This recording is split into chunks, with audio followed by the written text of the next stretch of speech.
नमस्कार दोस्तों, आज हम लोग बात करेंगे क्या डिफरेंसेस है एक कंपनी फॉर्म ऑफ बिजनेस और पार्टनरशिप फॉर्म ऑफ बिजनेस में।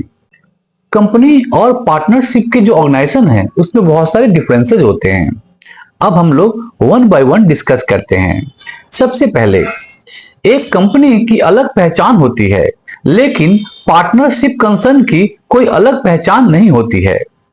एक कंपनी का शेयर होल्डर कंपनी के साथ ट्रांजैक्शन कर सकते हैं लेकिन पार्टनरशिप फर्म में जो पार्टनर्स होते हैं वो अपने पार्टनरशिप फर्म के साथ कोई ट्रांजैक्शंस नहीं कर सकते हैं। दूसरा अंतर, एक पार्टनरशिप फर्म में पार्टनर्स की जो लायबिलिटीज है वो अनलिमिटेड होती है लेकिन कंपनी में जो शेयर होल्डर्स होते हैं उनकी लायबिलिटीज लिमिटेड होती है। तीसरा अंतर, एक पार्टनरशिप फर्म में कोई भी पार्टनर अन्य पार्टनर की स्वीकृति के बिना अपने राइट्स को किसी दूसरे पार्टनर को हस्तांतरित नहीं कर सकता है, ट्रांसफर नहीं कर सकता है। लेकिन एक कंपनी के मामले में शेयर को बेचने के लिए अन्य शेयर होल्डर की स्वीकृति आवश्यक नहीं है।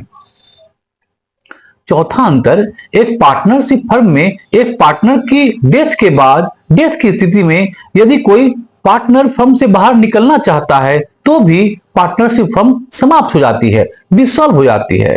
लेकिन एक जॉइंट स्टॉक कंपनी के मामले में सभी शेयर होल्डर की मृत्यु भी हो जाए, ऐसी स्थिति में भी कंपनी समाप्त नहीं होती है, कंपनी चलती रहती है।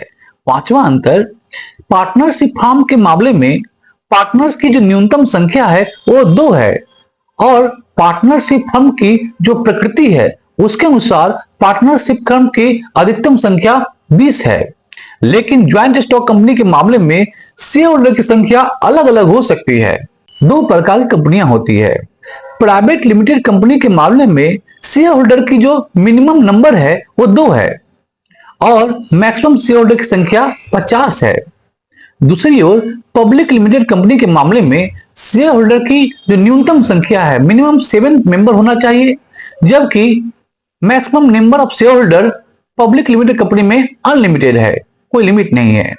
छठा अंतर, पार्टनरशिप फर्म में पार्टनर्स सीधे मैनेजमेंट में भाग ले सकते हैं, मैनेजमेंट की प्रक्रिया में भाग ले सकते हैं, लेकिन ज्वाइंट स्टॉक कंपनी में शेयर होल्डर सीधे डायरेक्टली कंपनी के मैनेजमेंट में भाग नहीं ले सकते हैं। मैनेजमेंट शेयर होल्डर द्वारा नियुक्त अपॉइंटेड जो बोर्ड ऑफ डायरेक्टर होता है वो करते हैं। इस प्रकार एक कंपनी के शेयर होल्डर इनडायरेक्टली कंपनी के प्रबंधन में हस्तक्षेप नहीं कर सकते हैं। इस प्रकार एक कंपनी में शेयर होल्डर इनडायरेक्टली रूप से कंपनी के मैनेजमेंट पर कंट्रोल रखते हैं।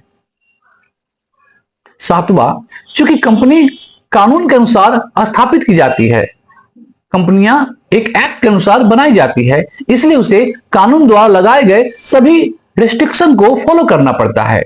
लेकिन पार्टनरशिप फर्म में इसकी जो एक्टिविटीज हैं इस पर कोई रिस्ट्रिक्शन नहीं लगाई जाती है। आठवां अंतर, कंपनी की जो एक्टिविटीज है उसे इंडियन कंपनी एक्ट 1956 द्वारा कंट्रोल की जाती है, जबकि पार्टनरशिप फर्म की जो एक्टिविटीज हैं उसको इंडियन पार्टनरशिप एक्ट 1932 द्वारा कंट्रोल की जाती है, नियंत्रित किया जाता है।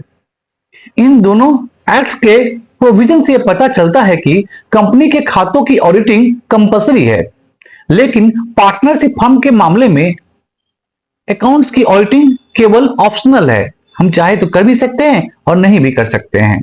तो ये था अंतर पार्टनरशिप फर्म ऑफ बिजनेस और कंपनी फर्म ऑफ बिजनेस में क्या डिफरेंसेस है। आशा करता हूं ये वीडियो आपको अच्छा लगा होगा, इससे आपको बहुत सारी जानकारियां मिली होगी। हमारे इस वीडियो को लाइक, फॉलो और शेयर कीजिए और हाँ, हमारे चैनल को सब्सक्राइब करना ना भूलिए। थैंक यू, धन्यवाद।